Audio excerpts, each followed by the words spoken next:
Good afternoon. I'm Jeremy McLean of the Hedgeye retail team. I'd like to thank you all for joining us today.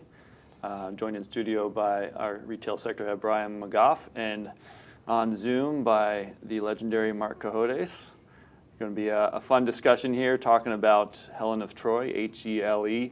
This is a short call of ours, one that Mark has been very vocal on Twitter, on the short side as well.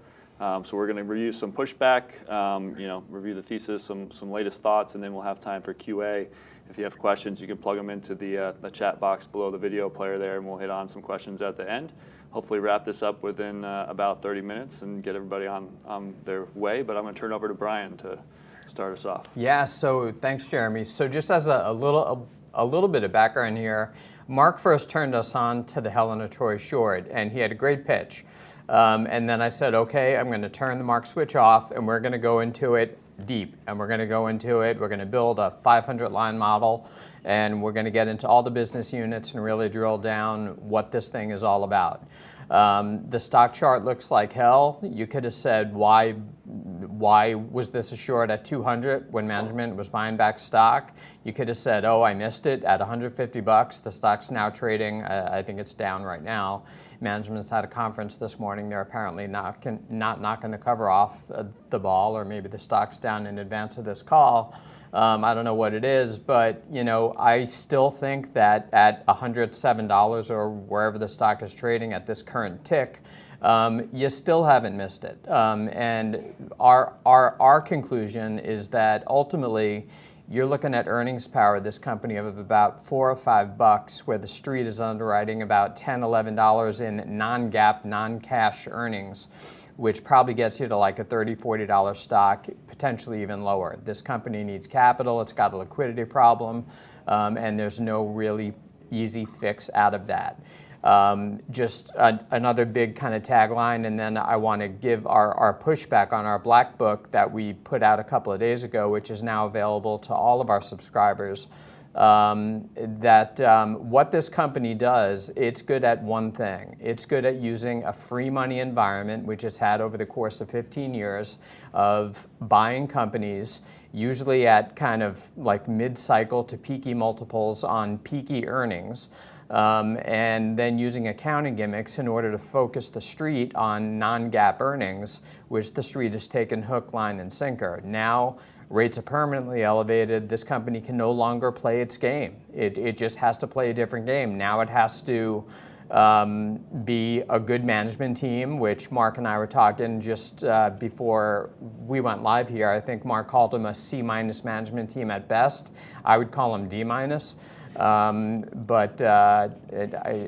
I don't care if they hear me say that, which they probably will.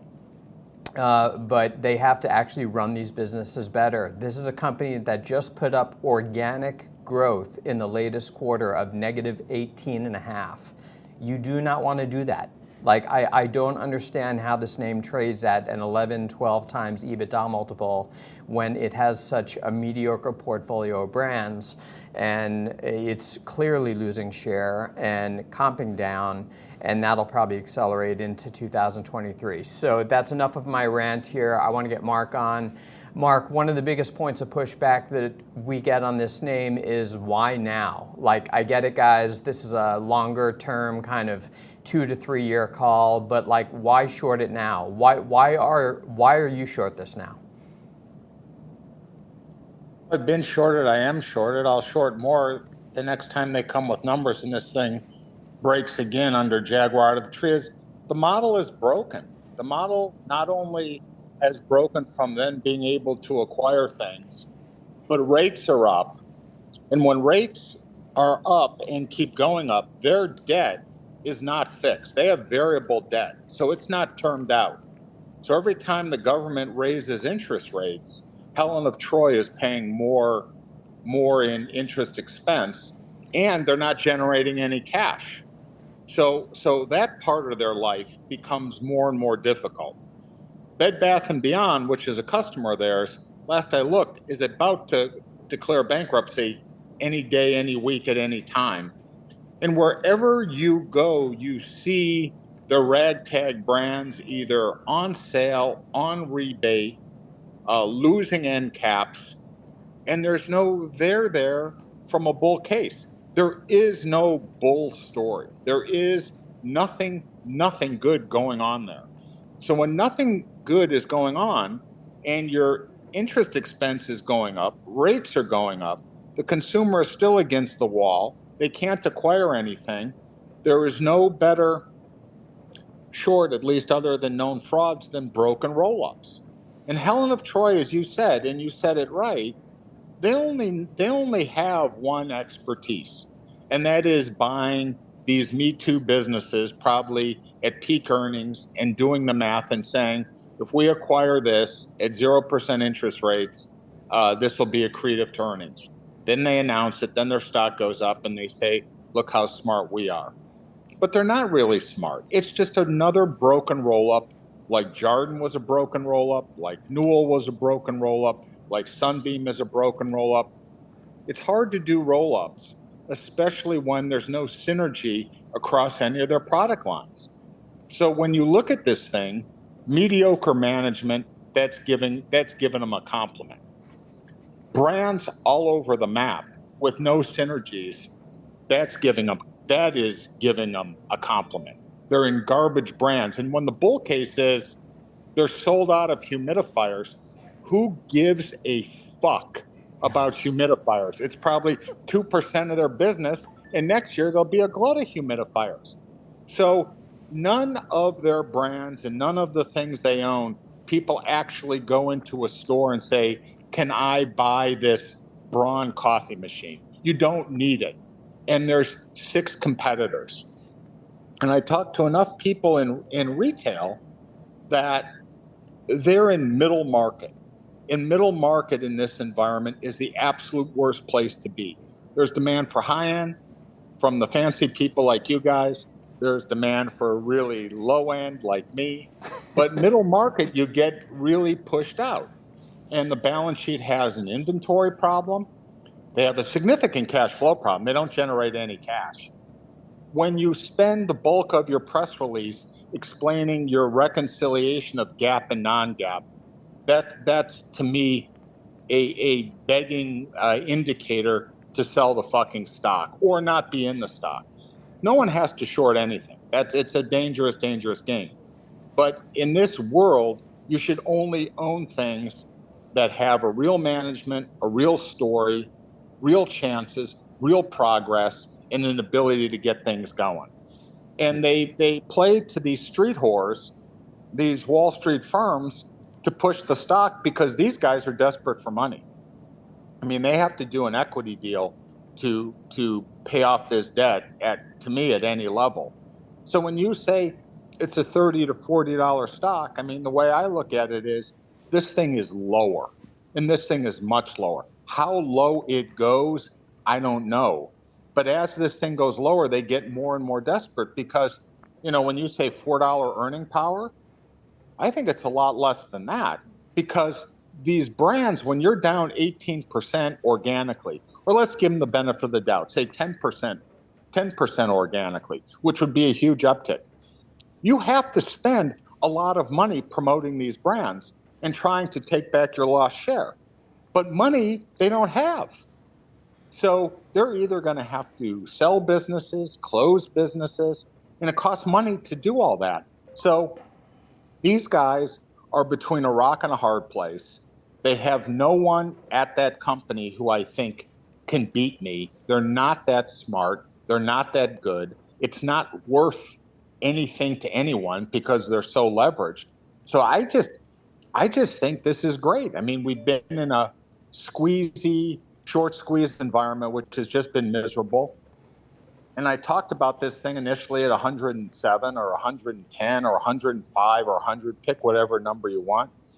And it's basically gone down a little bit. It's gone up a little bit, but it's done nothing.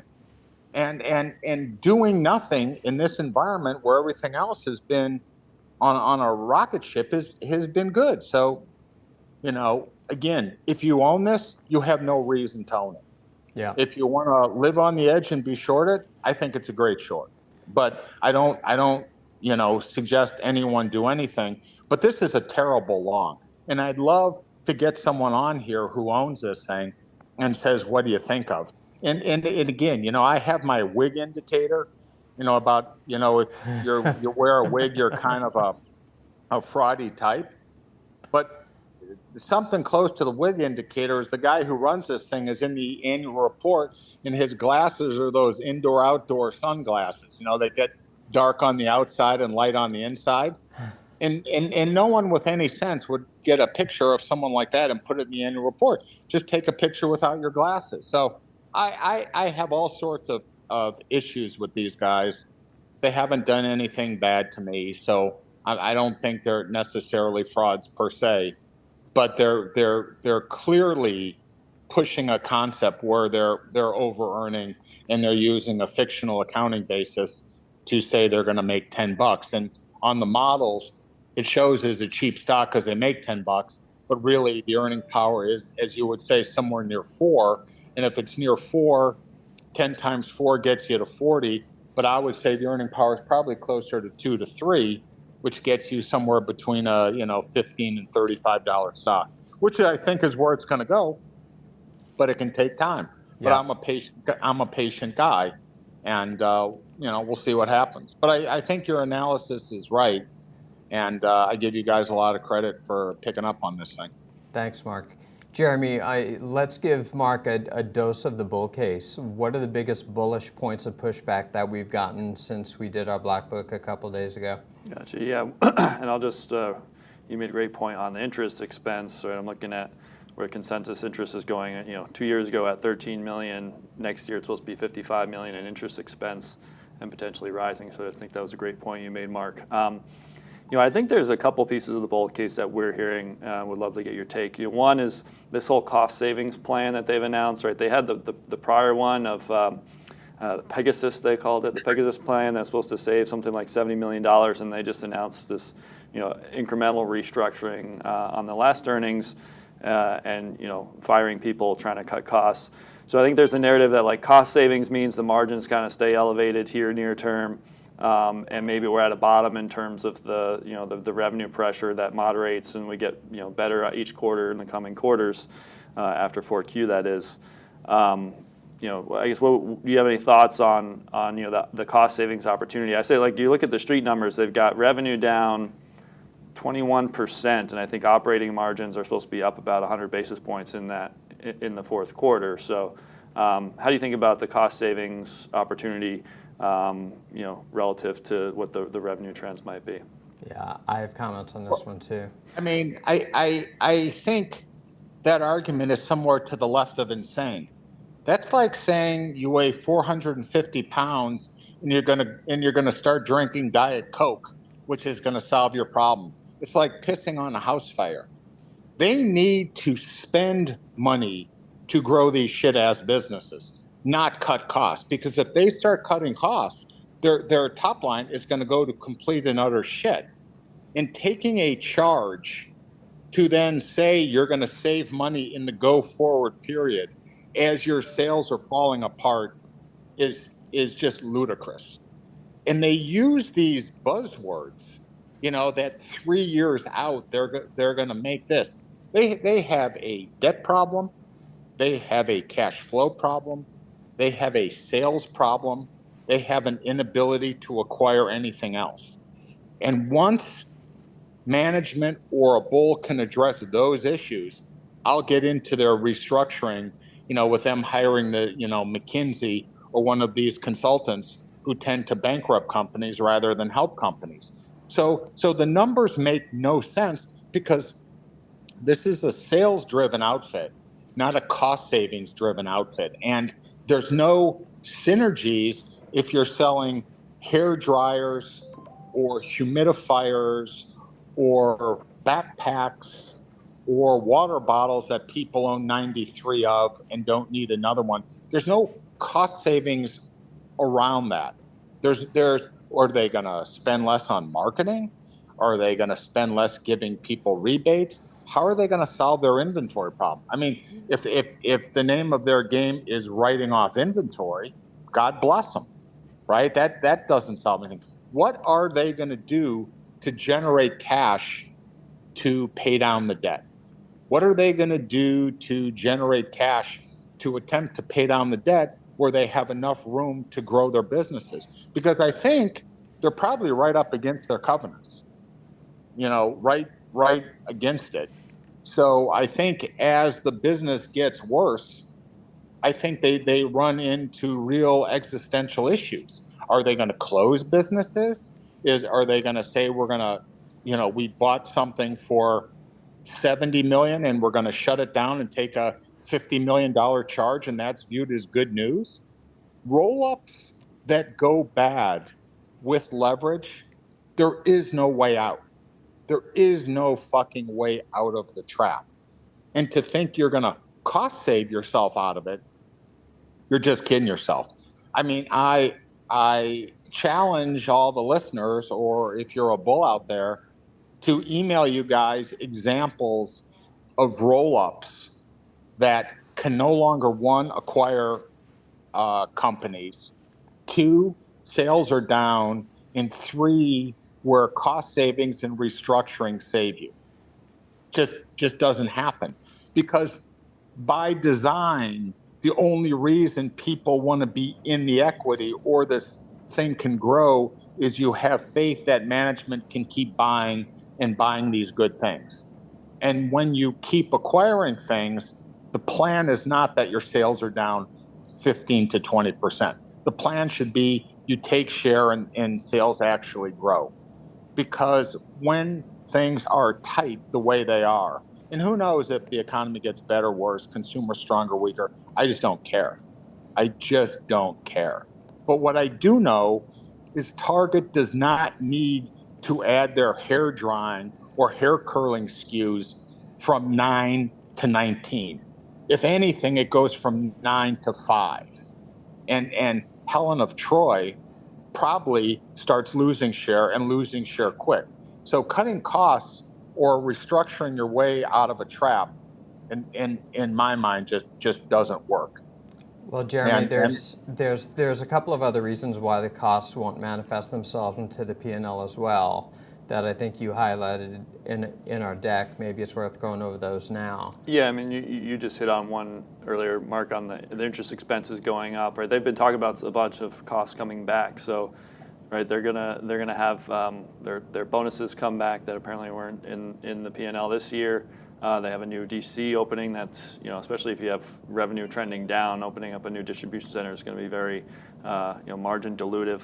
And again, that higher interest expense. So I think Mark's making a great point around, you got to be reinvesting in these brands if you're going to try to reverse that top line trend, right? And I don't know, maybe get your take too on the portfolio. We'd argue like Osprey that they just bought is actually a very good brand. We'll see if it is a good brand in 3 years after, it probably doesn't have as much investment around it that it will need. Hydro Flask was a pretty good brand, maybe declining. We think it's losing share. So I don't know. Is there? I guess your view on the portfolio in aggregate, and then any sort of reads you would have on share. We think there's some very clear indicators of Hydro Flask losing share, but others, if you've sort of dove in on what their share trends might be like by brand. I just. You guys dig into all that stuff and you get all sorts of data. I just try to back up and go for a walk and just start to think. And I'm thinking that who in the hell actually goes out right now and buys a Hydro Flask? I don't know about you guys, but I probably have 10 of these things floating around, either through gifts or people just say, here you go. I don't need to go to a store and buy a Hydro Flask. I just don't need it. So they paid peak multiple off of peak revenue in a COVID period where numbers were overinflated. So they really got fooled in my mind in buying these things. Whether it's Braun, shavers or coffee machines or whatever the hell they sell, no one needs this stuff. And no one goes to any store and says, I need this now. And if you need it, you have big selection, and they're in categories that just don't grow. There's no excitement there. There's nothing that you need to have. It's all, as I would say, me too. And if you're in a me too world selling to the mass merchants, power retailers, however you describe it, the Targets, Walmarts, Bed Bath's going out of business of the world. What makes you want to go in and buy an OXO or a Braun or, Osprey? What makes you do that? And I would say either marketing, advertising, or extra promotion. And that's a cost. And that's a big cost. And when you don't generate cash, which they don't, and they have interest expense, which is very, very real, right? Interest expense and paying your debt is a real number. Non-GAAP, restated, restructured, FACO earnings, right? Doesn't heat the house, doesn't pay your debt. So it's the stuff that matters that people don't seem to be focused on, rather than they're going to restructure their way into profitability, or people need the humidifiers. No one cares about their brands. People care about price, and these are functionality items. People care about price. Does the coffee machine make good coffee? Does my shaver shave well? And there's a lot to pick and choose from. And the guys who they're up against don't have the leverage in their products that these guys have, and don't have the interest expense, and don't have money for slotting where they can get end caps at bigger places. So the challenges here are very, very real. And I would say to somebody, ask Julian, how the fuck are you going to grow? Because if you're going to print down 18 and you think down 12 is going to get people excited, you can be down 12 from here to eternity, and restructuring's not going to help you, because how are you going to pay off the debt? Oh, we can sell stock. Well, good luck, doing a deal, here, or getting real guys to buy your stock off of real numbers. So to me, there's a quarter or a period of time, and we're probably a quarter away, where this thing just blows to bits, where they just have to come clean and say, we just aren't seeing it, and rates aren't going to go down. I mean, they may stop going up, but it's not like they're coming down. Inflation at 6, is a real number. And I was talking to a friend of mine the other night. None of these inflation numbers really matter to me, but it's expensive to live these days. And I think everyone who's watching this will understand what I'm talking about. It's expensive. It's expensive to eat. It's expensive to go out to eat. It's expensive to travel. It's expensive to find someone to do anything around your house or fix things. Supply chain's still a mess. So things are still really expensive. So for everyone to believe that they're going to get relief on interest rates or interest expense, it's just not going to happen. That's not going to happen at this company. And two, whoever's loaning them money may want to term out their loan. Right now it's variable. If you're loaning Helen of Troy money, I think I would say I'm not exactly comfortable with how things are looking, because you guys aren't generating cash. So instead of this loan being variable, or prime +2 or whatever they're paying, let's term this thing out. And if they term it out, they're going to be paying somewhere between 9 and 12% interest on this thing, because this is not, in my world, a credit-worthy company. I mean, how are they? How do you guys think they're going to end up paying off this debt if you're generating no cash with these shit-ass brands? Because if they went and sold these brands today, do you think they'd cover their debt? Forget the equity. I don't think the brands right now can even cover their debt if they want to sell this shit. Not in this market, probably. And who would buy them? I mean, who the fuck would buy these brands?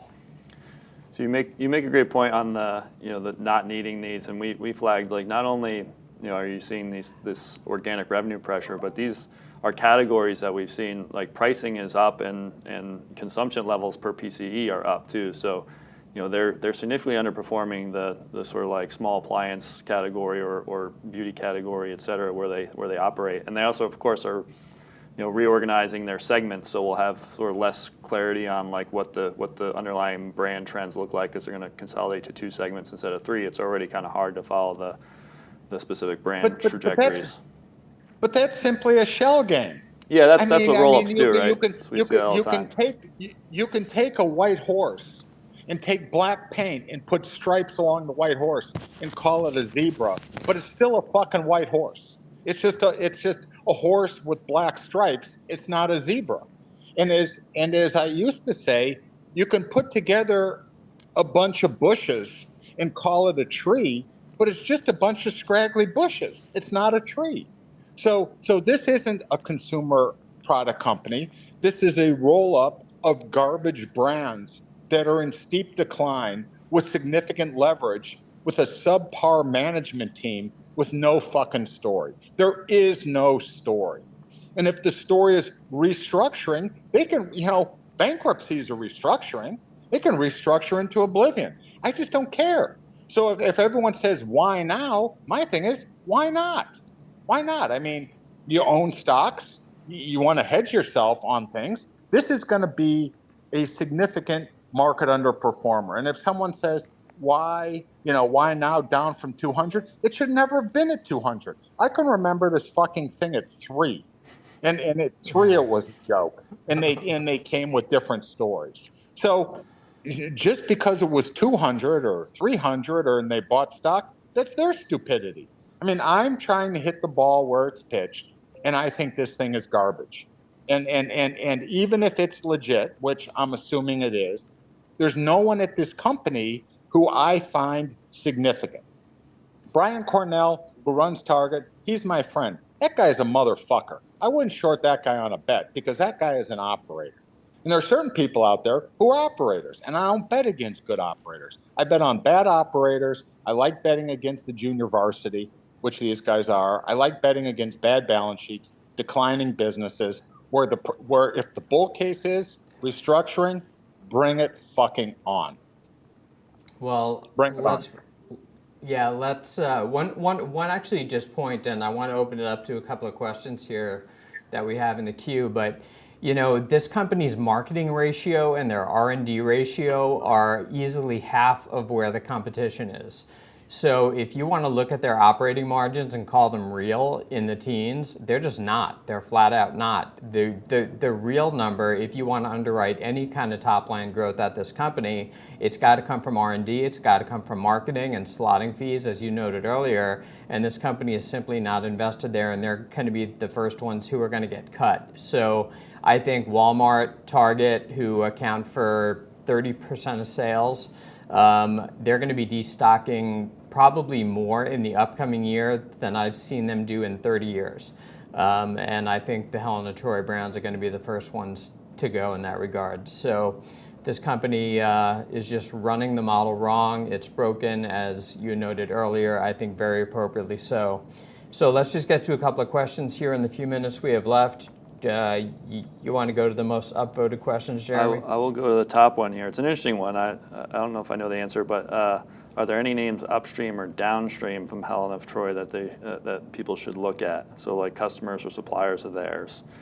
I mean, some of the top customers, right, are Amazon, Walmart, Target. So Helen of Troy is not really moving the needle for those names. Bed Bath & Beyond. Well, I think that guy who runs it, Julian, is so fucking tone deaf. On one of the conference calls, he was applauding Bed Bath & Beyond for what they were doing. Yeah. Now Bed Bath & Beyond is closing. I mean, Bed Bath & Beyond would sell every single Helen of Troy product there is, and Bed Bath & Beyond is going broke. And just, again. And they're going to take that as a special charge, too. They're going to special charge that one. But see, that's it. You can charge your way, and you can cut your way into absolute oblivion. But what I do know is you need to spend money to make money because, Norelco, whoever owns Norelco or Breville, whoever those guys are in the coffee machine, those guys are in the business of spending money to take market share.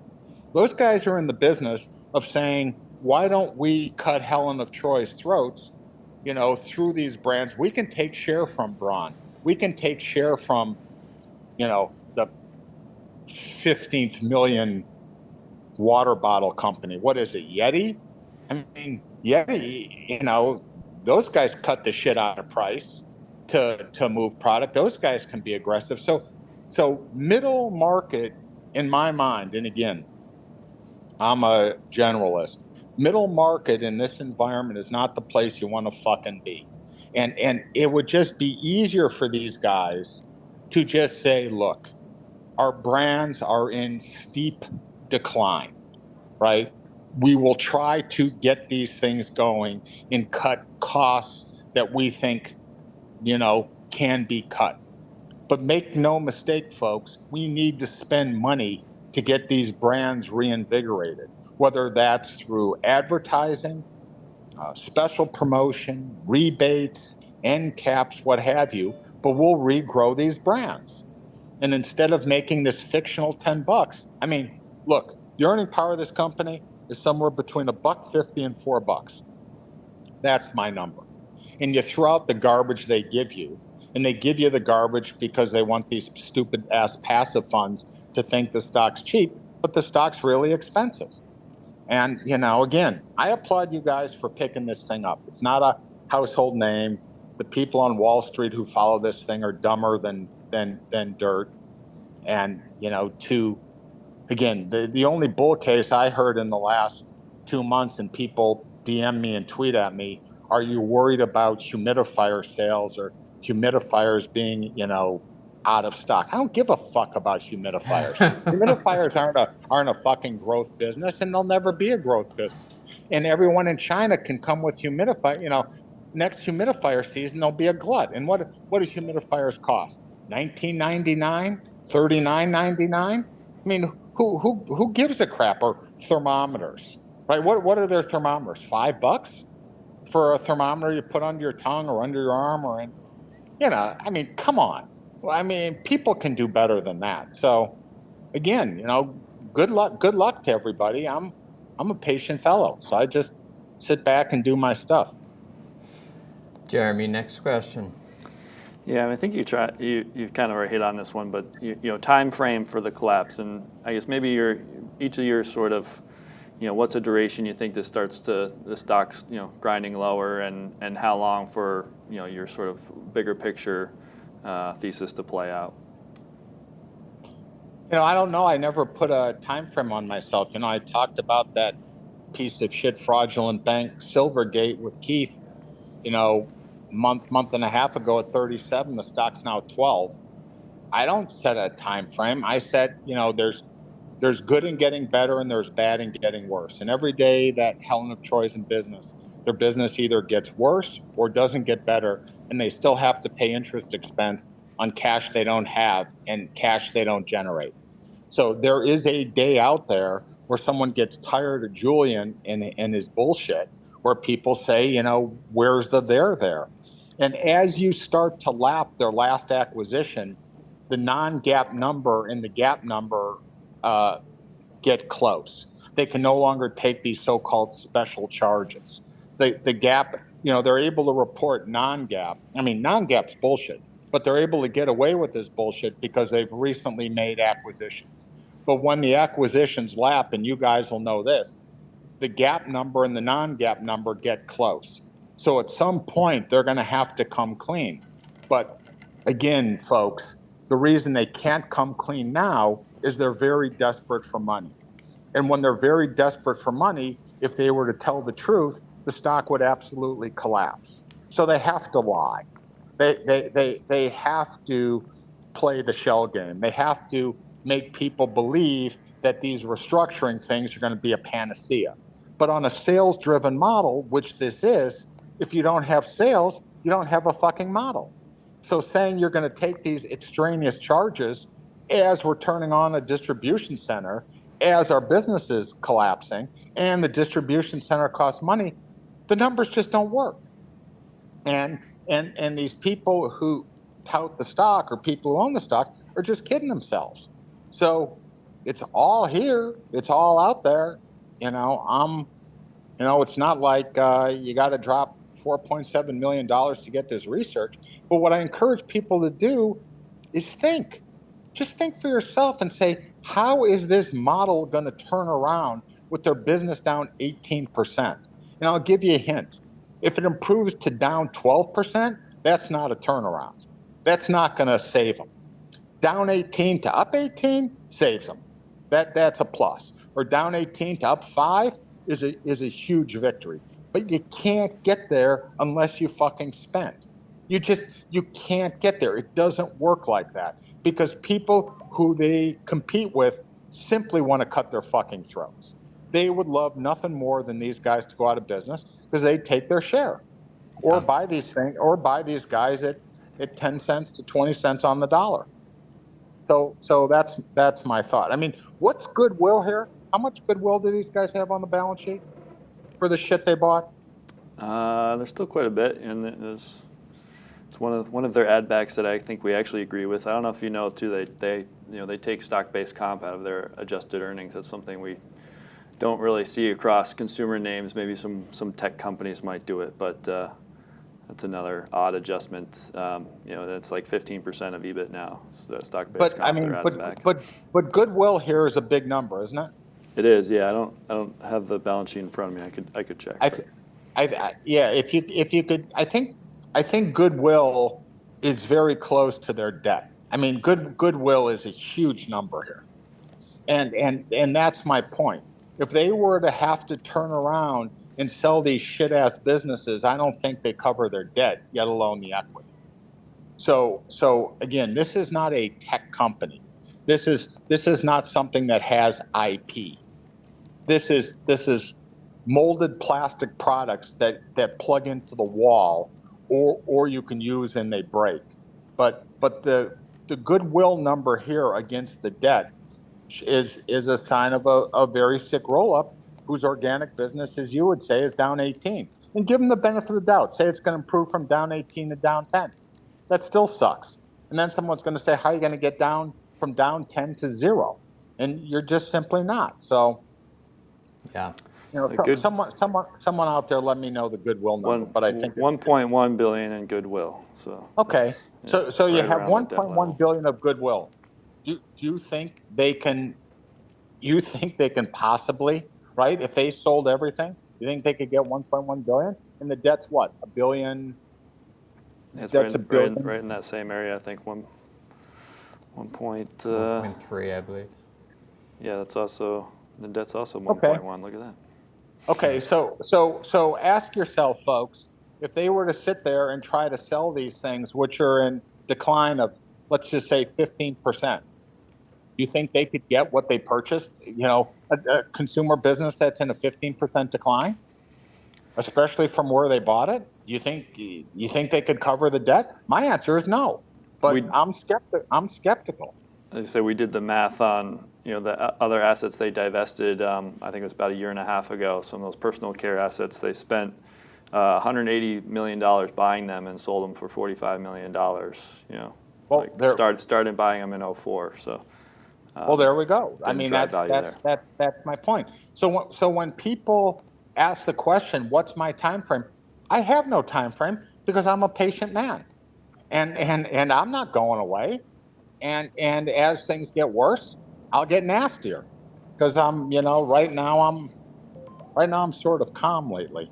So I have a feeling this won't be the last one we do, but I give you guys credit for digging in this thing. And I think where you guys get excited is the more you dig in, the more you realize what a piece of shit this thing actually is. Yeah. And, it's not like the more you dig in, I don't think you say, this is troubling. This is actually a crown jewel here. It's all garbage. Yeah. So to me, there we have it. Yep. All right. We're going to call it there on the questions that are in the queue. If there are any that are unanswered, tweet them over to us, and we'll get back to you on it. Mark, thanks as always for all of your thoughts on this one. We're definitely going to ride this one all the way down. I think the catalyst, oftentimes the lack of a catalyst is a catalyst. Even if you believe in the street numbers, this should probably be a $75 stock, and you shouldn't believe in the street numbers because they're horseshit.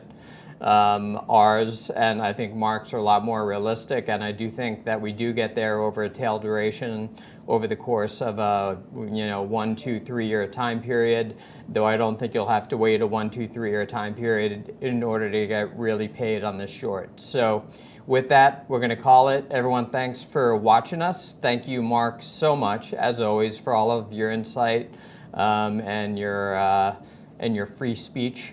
And with that, everyone, make it a great day.